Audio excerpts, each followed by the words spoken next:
요셉이 보디발의 집에서 종으로 일할 때도 하나님이 요셉과 함께 하셔서 요셉의 행사를 형통케 하셨는데 누명을 쓰고 옥에 갇힌 후에는 하나님이 인자를 더하셨다고 했습니다. 그래서 그 하는 일이 범사에 형통케 하셨다라고 말하고 있습니다. 그래서 옥에 갇힌 상황에서도 옥중 업무를 맡아서 하게 됩니다.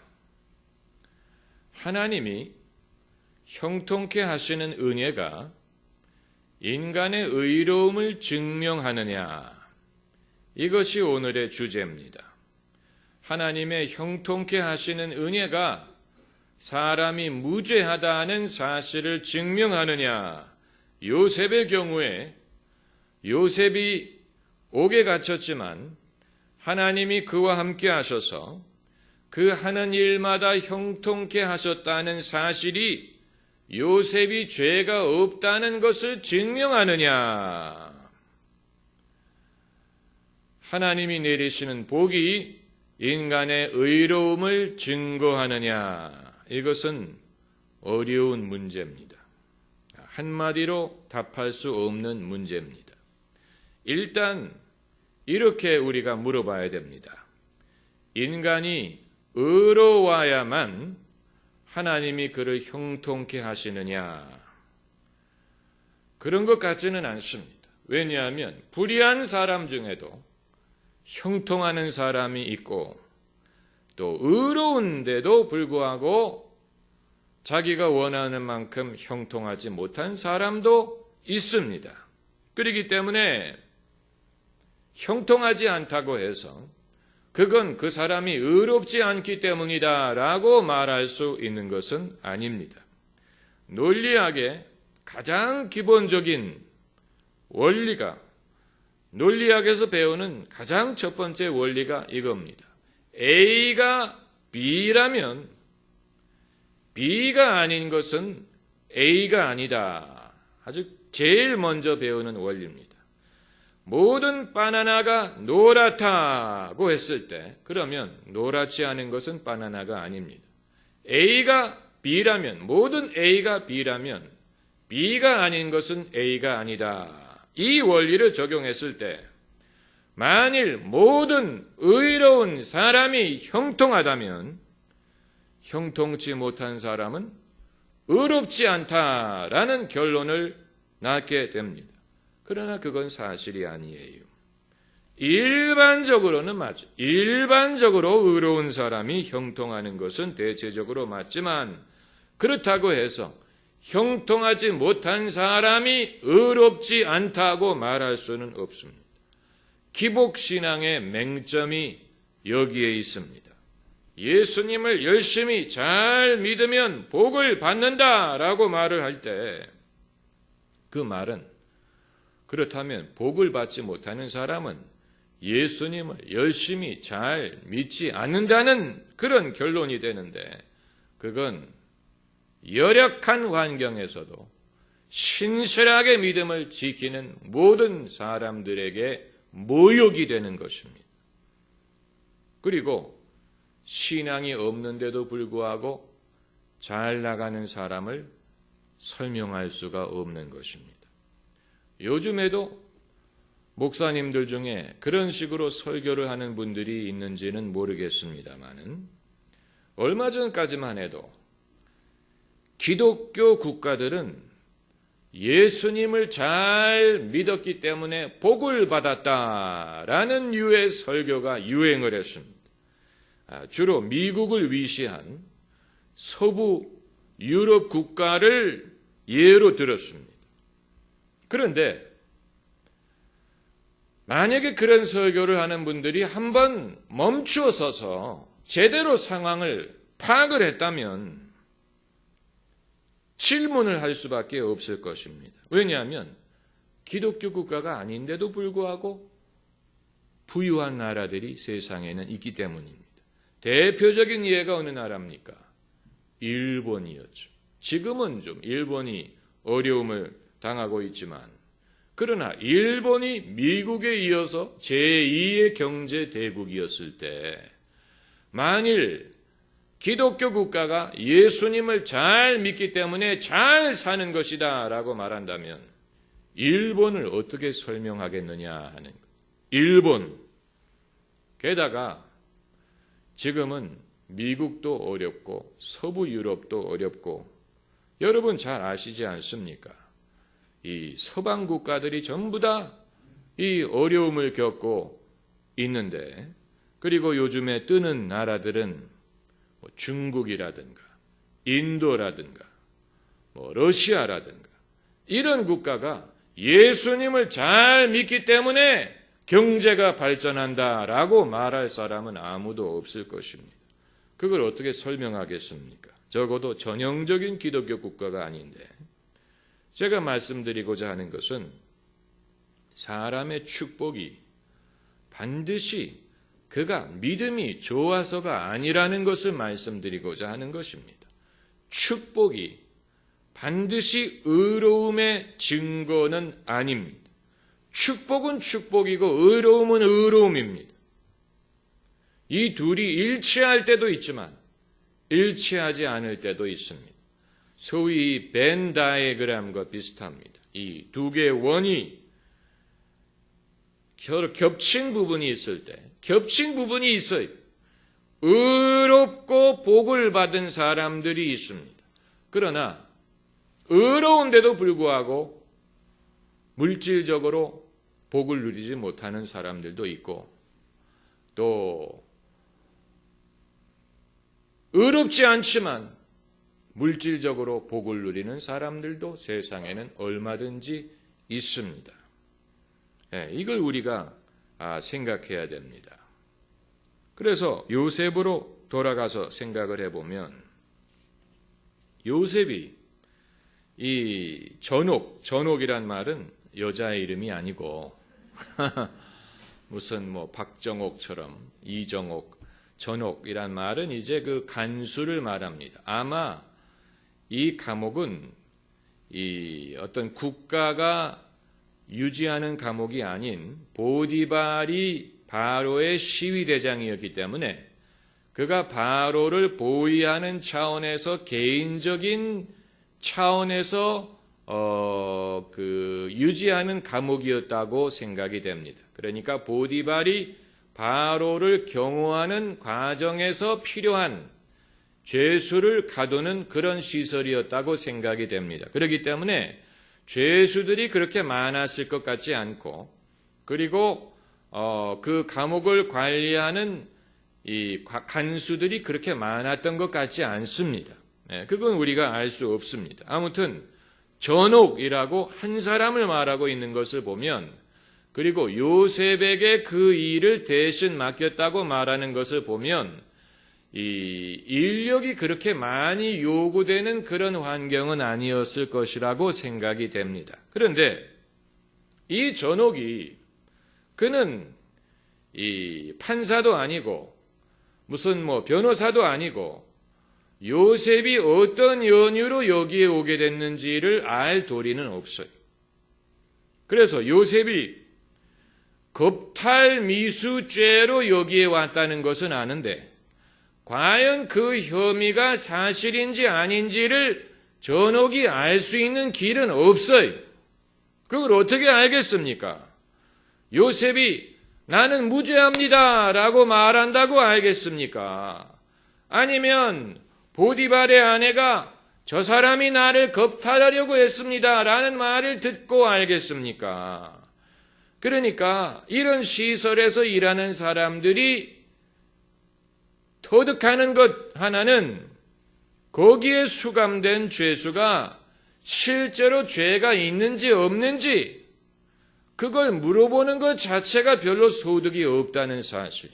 왜냐하면 죄수들에게 물어보면 10중 8구 나는 무죄하다라고 말을 하고 그렇다고 그들이 무죄한데 재판을 잘못해서 왔다라고 볼 수도 없고 그렇기 때문에 이런 시설에 일하는 사람들뿐만 아니고 죄수들 자신도 마찬가지 죄수들 자신도 동료 죄수들이 죄가 있는지 없는지 그걸 물어보지도 않고 알려고 하지도 않습니다. 알면 무슨 소득이 있겠습니까? 그리고 물어본들 그걸 정직하게 말하는 사람이 얼마나 있겠습니까? 이 더블 크라임이라는 영화를 보면 남편을 살해한 혐의로 수감된 여자의 이야기지요. 그런데 그는 남편을 죽이지 않았는데 자기가 깨어보니까 손에 피가 묻은 칼을 쥐고 있고 타고 있던 요트에 피가 낭자했어요. 그리고 그 피를 검사해 보니까 남편의 피였어요. 남편은 온데간데 없어요.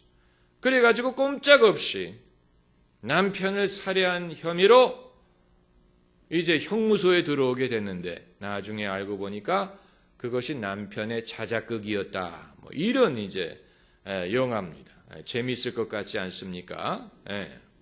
그런데 이 여자가 이제 여성들을 위한 형무소에 들어가서 복역을 하는데 동료들하고 이 얘기를 할 게 아닙니까? 그런데 이들이 물어볼 때 너는 무슨 죄를 지어서 여기 왔느냐라고 물어보지 않고 너는 무슨 죄를 안 지었길래 여기 왔느냐라고 물어봅니다. 안 졌다는 것 존재. 어느 누구도 나는 뭐 살인죄로 들어왔다 이렇게 말하는 사람이 없고 나는 무죄한데 살인 혐의로 들어왔다. 모두가 이런 식으로 말을 하는 거예요. 그러니까 무슨 죄를 지어서 들어왔느냐라고 묻지 않고 무슨 죄를 안 지었는데 들어왔느냐 이렇게 물어보는 거예요. 그러니까 이런 시설에 있는 수감된 사람들 자신들끼리도 과연 저 사람이 유죄냐 무죄냐를 알 수도 없고 아예 알려고 하지도 않는다는 일. 그러니까 이 전옥이 요셉을 신뢰하게 된 이유가 무엇이겠느냐 하는 질문을 우리가 하게 되는 것입니다. 명석한 질문 아닙니까? 이 전옥이 무엇을 근거로 요셉을 신뢰하게 됐느냐? 이 사람이 지금 강간 혐의로 수감이 되어 있는 사람인데 만약 그게 사실이라면 얼마나 깨림직합니까? 이 사람이 겉으로 보기에는 점잖아 보이는데 아주 변태적인 이상한 성향을 가진 사람이라는 얘기인데 전옥은 요셉이 정말로 죄가 있는지 없는지를 알 도리가 없습니다. 어떻게 압니까?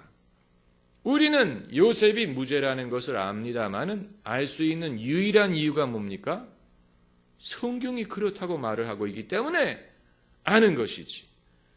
그 이외에는 우리도 요셉이 과연 죄가 있었는지 없었는지를 알 길이 없죠. 그 자리에 없었으니까. 그 자리에 없었으니까. 진실을 아는 사람은, 진실을 아는 당사자는 오직 셋이. 요셉, 보디발의 아내, 그리고 하나님. 그 이외에는 진실을 알 수가 없지. 사실 법조인들 여러분 많이 계시지만 진실을 밝힌다는 것이 사실 얼마나 어렵습니까? 누가 자백을 한다고 하더라도 자백도 100%의 효과가 있는지조차 우리가 알 수 없습니다. 왜냐하면 강요에 의해서 자백했다라는 사람도 있고 자기가 무슨 누구 대신에 처벌을 받기 위해서 대신 자백하는 경우도 있고 그렇기 때문에 자백 자체가 100%의 신빙성이 있는 게 아니고 증거도 마찬가지예요. 증거도 사실 여러분 CSI를 보시는 분 계시겠습니다만은 요즘에는 이제 그런 첨단 과학이 발달해서 유전자라든가 이런 그러나 옛날에는 그런 것이 없을 때는 사실 증거라는 것은 우리가 알 수 없는 상황에서 그럼에도 불구하고 최대한 무엇을 밝힐 수 있는 것을 가지고 판단을 하는 것뿐이었죠. 그렇지 않습니까? 사람의 말만을 듣고 판단할 수 있는 건 아니고, 우리가 사극을 보면 참 옛날에는 무식했어요. 옛날에는 일단 누가 혐의가 있으면 무엇부터 합니까? 추리부터 틀잖아요. 아니, 그런 무식한 방법이 어디 있습니까? 추리부터 틀고 풀어라는 거예요.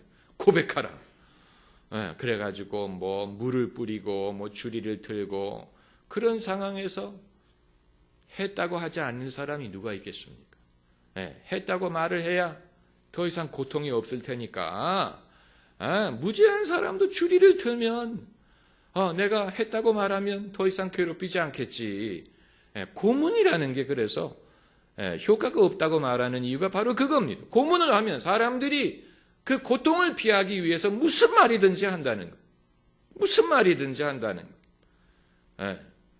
영화 얘기 하나만 더 하면, 영화 이중간첩을 보면 이 한석규가 이중간첩으로 나오는데, 이제 그 당시에 소위 간첩단 사건이 조작된 것을 이제 그 소재 중에 하나로 들어갑니다. 간첩단 사건을 어떻게 조작하느냐? 아주 방법이 보니까 심플하더라고요.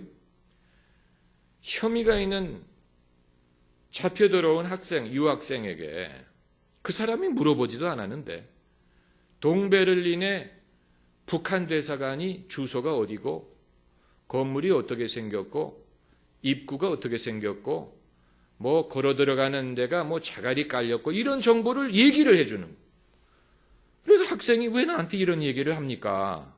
이상하게 생각을. 근데 나중에 그 학생을 고문하니까 이 학생이 들은 걸 다 얘기하는 거예요. 내가요, 동베를린에 갔는데요, 뭐 어느 스트라사에 북한 대사관이 있는데요, 뭐 거기는 입구가 어떻게 생겼고요, 들어가는 길에 자갈이 깔려 있어요. 왜냐하면 고문을 하기 때문에, 자기가 자백이라도 하면 고문을 안 할까 봐. 그러니까 이제 꼭 먹고 알 먹고 자백한 거예요. 그리고 아주 검증할 만한 자백을 했어요. 꼼짝없이 간첩단을 적발한 것이 되는데, 그러나 이건 진짜 고백이 아닌 조작을 그런 식으로 한 거예요. 얼마나 교모합니까? 여러분, 상상이 되시죠? 상상이 됩니다. 사람이 고백한 것을 우리가 100% 신뢰할 수 없는 이유가 그런 것입니다. 그래서 서구 세계에서는 이제 강요된 자백은 증거로서의 효과가 없다. 이제 이런 식으로 강요라는 것은 뭐 여러 가지 의미로 해석이 되는데, 뭐 변호사가 있지 않는 상황에서 뭐 여성을 윽박질렀다든가, 무슨 위협을 느끼게 했다든가, 뭐 이런 정황도 강요에 의한 자백이라고 얼마든지 그런 식으로 주장을 할 수가 있다는 얘기입니다. 그렇기 때문에 사실 죄가 분명히 있는데도 불구하고 경찰이 수사를 잘못했기 때문에 증거의 효과를 잃는 경우도 많이 있습니다. 그러니까 처음에 경찰이 제대로 그것을 하지 못하고, 처음에 초동 수사를 하는 과정에서 무슨 어떤 억압이 있었다든가, 강요가 있었다든가, 위협이 있었다든가, 뭐 이런 일이 있을 경우에는 그 증거가 증거로서의 효과가 없어서 죄를 지었는데도 불구하고 풀려나는 그런 경우가 얼마든지 있습니다. 참 어려운 문제. 오늘은 그게 주제가 아닙니다만은, 전옥의 입장에서 요셉이 죄가 있느냐 없느냐를 알 길이 없어요. 그런데도 불구하고 이 전옥이 요셉을 신뢰하고 그에게 이 감옥의 일의 전반을 맡길 수 있었던 이유가 무엇이었겠느냐를 오늘 생각해 보는, 무엇을 근거로 이 전옥이 겁탈의 혐의로 수감된 요셉을 신뢰했느냐? 여기에서 이제 우리는 인간의 의로움과 하나님의 형통케 하시는 것이, 이게 하나님의 입장에서는 의로움을 아시지만 사람의 입장에서는 의로움을 알 수 없는 상황에서도 하나님이 함께 하시는 증거를 통하여 사람을 신뢰하고 사람에게 은총을 베풀 수 있다는 것을 보여주는 것입니다. 오늘 본문이 그것을 잘 말해주고 있습니다. 이것은 하나님의 관점에서가 아니고 요셉을 보는 사람의 관점에서 이 관찰할 수 있는 드러난 증거를 말하는 것입니다.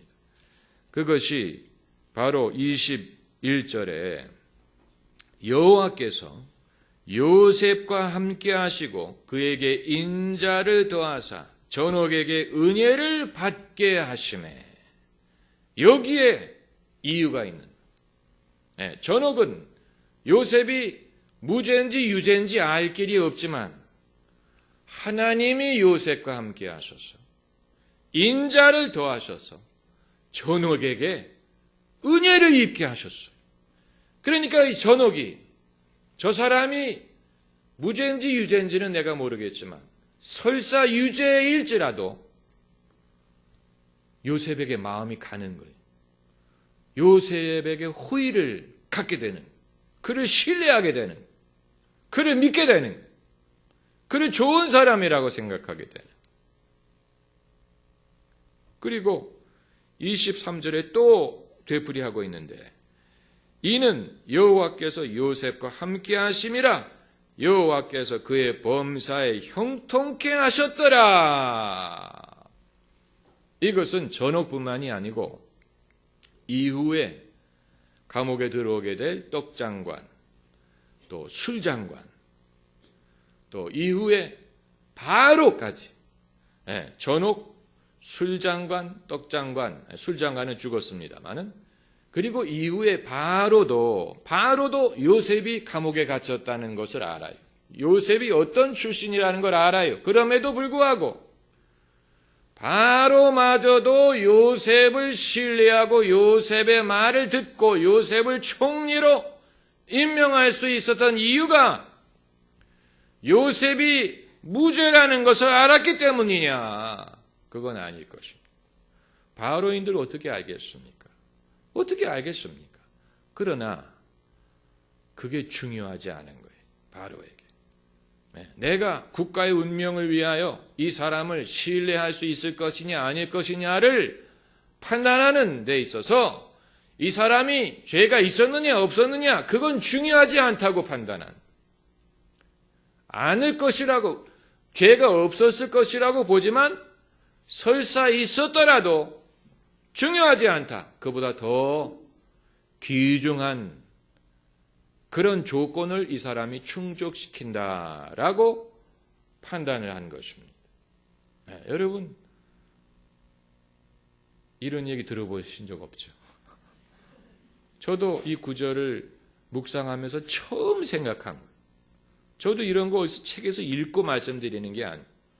이 구절을 묵상하는 중에 저도 깨달은 거예요. 처음 깨달은 거예요. 이런 게 있구나. 생각해 보니까 정말 맞는 거예요. 이 우리가 정치인을 뽑을 때 검증, 청문회, 청문회는 그래도 청문회는 그래도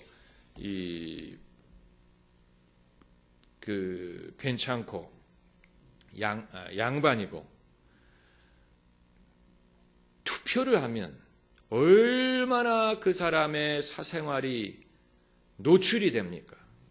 얼마짜리 무슨 어디를 다녔대더라, 얼마짜리 가방을 들고 다닌대더라, 자식이 어디에 유학을 했대더라, 그 사는 집은 얼마짜리고, 돈이 어디서 왔대더라, 그 사람의 사실 먼지가 날 만한 것은 다 드러내는데, 여러분, 사람이 누구를 지도자로 신뢰하는 이유가 그 사람이 도덕 성인 군자처럼 흠이 없기 때문입니까? 예. 그렇다면 그건 종교 지도자를 뽑는 과정에서는 필요한 것이지만 종교 지도자를 뽑는 게 아니고 교황을 뽑는 게 아니고 성자를 추대하기 위한 게 아니고 정치적인 리더, 국가를 지도할 수 있는 유능한 사람을 뽑는 것일 때는 그 사람이 얼마나 깨끗하냐, 얼마나 때가 있느냐라는 것보다 더 중요한 기준이 있기 때문에 어떤 경우에는 알면서도 넘어갈 수도 있고 또 알지만 중요하지 않다고 넘어갈 수도 있고 모르면 그냥 모르는 대로 넘어갈 수도 있는 이유가 바로 거기에 있는 거죠. 만약에 우리가 그걸 할 수 못한다면 정치판은 존재할 수가 없습니다. 정치를 하면서 때가 안 묻을 수가 없어요. 정치라는 것 자체가 거짓말도 해야 되고 타협도 해야 되고 불의와도 손을 잡아야 될 때가 있어요. 정치라는 게 원래 그런 거예요. 정치에서 잘하는 사람은 그걸 잘하는 사람. 그게 싫으면 정치를 하면 안 돼요. 그게 싫은 사람은 정치를 하면 안 돼요. 이 프랑스의 도미니크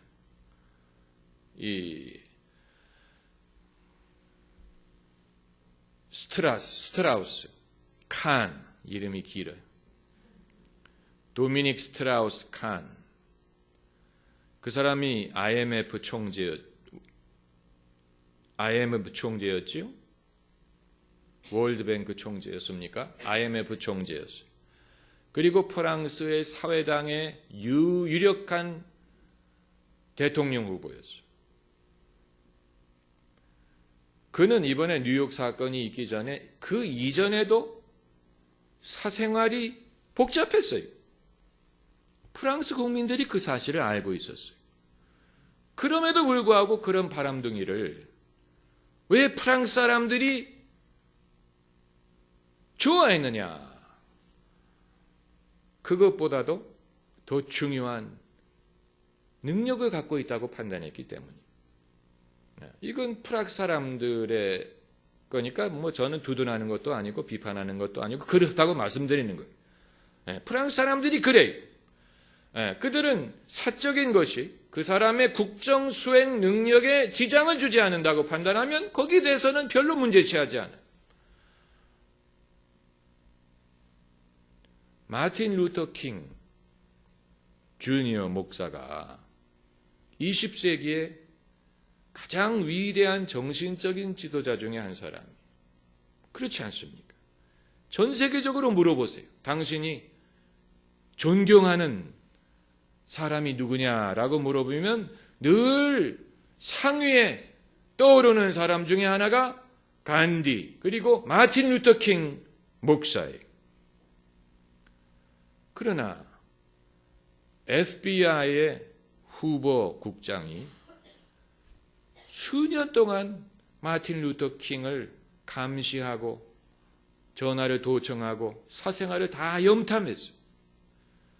FBI에 드러난 마틴 루터 킹의 사생활은 굉장히 복잡했어요. 굉장히 복잡한 사생활을 가진 사람. 그러나 그럼에도 불구하고 20세기의 위대한 정신적인 지도자를 판단할 때 사람들이 그것을 논하지 않아요. 왜 그러느냐? 그건 그 사람의 사생활이고 그럼에도 불구하고 그가 인류에게 끼친 도덕적이고 정신적인 영향력이 더 위대하다고 판단하기 때문에 그렇기 때문에 그의 사생활이 복잡했지만 거기에 대해서는 넘어가는 것입니다. 네. 이건 제가 두둔하는 것도 아니고 비판하는 것도 아니고 이 사람이 사람을 판단할 때 때로는 그 사람이 유죄냐 무죄냐 보다도 더 중요한 기준이 있을 수 있다는 것을 말씀드리고자 하는 것입니다. 그게 요셉이 우리가 알기에는 당연히 무죄지만 당시 사람들은 알 도리가 없어요. 그렇지 않습니다. 당시 사람들은 어떻게 압니까? 요셉이 말한다고 그걸 100% 신뢰할 수 있습니까? 그러나 유죄든 무죄든 그걸 떠나서 전옥 그 사람이 요셉을 신뢰했지요. 그리고 술장관이 그를 신뢰해서 나중에 바로에게 요셉을 천거했지요. 그리고 바로 자신이 요셉을 신뢰해서 그의 말을 따르고 또 요셉을 애굽의 총리로 임명할 수 있었던 이유는 바로 여기에 있습니다. 하나님이 요셉과 함께 하셔서 그 행사가 형통하게 하셨더라. 전옥에게 은혜를 입게 하셨더라. 물론 하나님이 요셉이 의롭기 때문에 이렇게 하셨겠지만 그건 이제 우리가 내막을 알기 때문에 그런 것이고 내막을 모르는 사람의 입장에서는 저 사람의 스토리는 내가 잘 모르겠지만 그럼에도 하나님이 저 사람과 함께 하신다. 하나님이 저 사람을 통해서 역사하신다라는 것을 경험함을 통해서 그 사람에 대한 어떤 견해를 가질 수가 있다는 얘기입니다. 이건 좀 깊은 생각을 요구하는 것입니다. 다시 첫 질문으로 돌아가서 만일 요셉이 유죄였다면 그래도 하나님이 요셉과 함께 하셨을까? 그건 우리가 알 수 없고 그건 하나님이 정하실 문제입니다. 인간의 의로움은 궁극적으로 하나님이 판단하시는 문제. 인간의 의로움은 그가 의로우냐 불의하냐 하는 것은 궁극적으로 하나님이 판단하십니다. 하나님이 최종적으로 판단하십니다. 그렇기 때문에 남의 얘기를 하지 말고 우리 자신을 한번 돌아봅시다. 남이 죄인이냐 의인이냐 이걸 떠나서 내 자신을 돌아볼 때 이 모든 것을 통해서 우리가 배워야 될 것은 하나님 앞에서 우리는 선한 양심을 가져야 된다는 그건 당연한 얘기죠. 하나님 앞에서까지 우리 죄를 부인한다든가 그렇게 해서는 안 되죠. 하나님 앞에 선한 양심을 가져야 됩니다. 그러나 하나님 앞에서 우리가 내 자신의 의로움을 신뢰하는 것처럼 미련하는 일은 없어요. 내가 의롭기 때문에 하나님이 복을 주시겠지. 이런 식으로 내가 의로우니까 잘 될 거야. 이건 미련한 일입니다. 우리가 하나님 앞에 설 때는 나의 의로움을 신뢰하는 게 아니고 하나님의 은혜를 신뢰해야 됩니다. 할렐루야. 그게 관건입니다. 내가 의로우냐 불의하냐 하는 건 하나님이 결정하실 부분이. 그건 하나님이 결정하실 거예요. 그러나 그것을 떠나서 나는 하나님이 나와 함께 하실 것을 믿고 그것을 구하고 하나님이 내게 은혜 주실 것을 구하고 원수 앞에서 내가 부끄러움을 당하지 않도록 해주시기를 구하고 그리고 나의 의로움 불의함을 떠나서 하나님은 당신의 은혜로 내게 선의를 베풀어 주실 줄을 믿어야 되는 것입니다. 할렐루야. 기도하십시다.